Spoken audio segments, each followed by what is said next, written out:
Hi everyone. Today we'll see about how to start MLM business in India.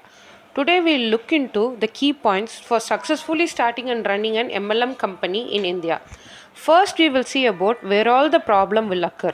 When you run an MLM company, if you start an MLM business, when you introduce a scheme, if you do not provide proper commission based on the scheme, or if you did not provide bonus, or if you did not provide people the amount the withdrawal request, it will become a problem. Or if you promise certain commission upon any referral and you didn't provide it, that will also lead to a problem. It will be considered as illegal activity, and if someone complains, your business will lead to problem. So how well you run your MLM business determines you legal or illegal. So whenever you want to join a business or start a business, go to a referred website and check for two things. Every website has it: terms and conditions, private policy.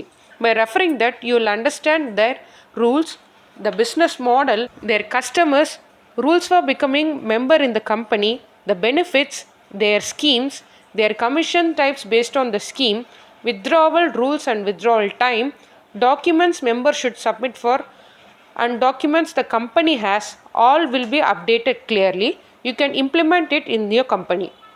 Additionally, after each member join, send them a welcome letter to a member with the join date, their deposit amount or their product they purchase, the message, the commission rate for the particular package and refer you make, and about the terms and conditions, the withdrawal method.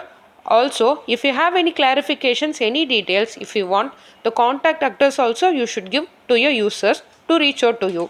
If you do so, certainly no problem will occur. Next, we will see about the refund policy. Here is where most of the problem occurs. When a member joins the company, after any reason, if they ask the money back due to any reason, if you can't return it, that's where the problem will occur. Generally, in MLM business, there is no refund policy. This is the reason where most of the MLM business fails. If someone requests you for refund, almost try to give it. This will be a new thing. You can take risk and do. Only then you can start your MLM business successfully. If you want to take your business in long run, you should try new ideas. Else, try any other method like refund is available only within 30 days of purchase. We will make ID for you only after 30 days. Till then, your purchase will be on a hold. Is this okay? Try ideas like this, because even the government policies few states that if the consumer asks for refund before reuse, you should try to implement it. Payment gateway 2 states that this only. If you want to work on refund policy and bring a feasible solution, 99% of your problems on the networking business is gone. Next, where the problem occurs is the members in the first level, you know them very well. The second level will be known to the first level. Where the third level, fourth level, fifth level goes, we will be unaware about them. So from there only problem will occur. Why? Because there comes in communication bag. Fifth level would be introduced by fourth level. If you see whether they would have understood your business idea, your how your concept works, definitely not. Why? Because most people who come to my networking business are not educated people. So if also educated, they would accept too much expectations. Like if the deposit is 10k, will they earn 20k within the month? They will enter with these thoughts. When people join like this, if we see whether they will explain all these details to the members who join below them, means only less than 50% of people will do. This is where all the networking business fails each time. If you look at any MLM business, you can see first level doing well, second level doing well. As member increases, there occurs the communication gap. To solve this problem, you should conduct meetings in regular time interval. Instead of promoting sales in the meetings and boasting earning opportunities, try to talk about the members about their problem. How did you invest? Have you got your returns? Did your leader guide you correctly? You should be implementing all these in your team meetings. Try to fulfill the members' expectations. Try to create customer care. Your members should call it whenever they encounter any problem. In the website or in your group, you should be adding your customer care for your members. If member encounter any problem in his package or from his upline, or if he encounters any issues while approaching any client, all should be communicated through customer care only. If you don't do so, even though you had the idea in your mind, you cannot be successful. Next is overcommitment. The member at the fourth level or any level below would give an commitment which is not in your business subject or scheme to join people under him. If people believe it and join, later found that there is nothing like that in the company, they will get frustrated. If you do not track down the member and solve the problem, it will result in complaint against your company.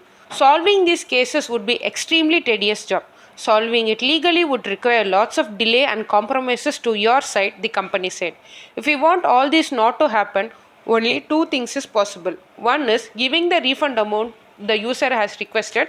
Second, solve the problem in the starting stage itself if you do not want the problem to occur. Next, we will look into how MLM business will be a legal one. Buying MCA certificate, registering as private limited company. We have PAN card, Aadhaar card doesn't mean that your business is legal. These are all the procedures to run any company.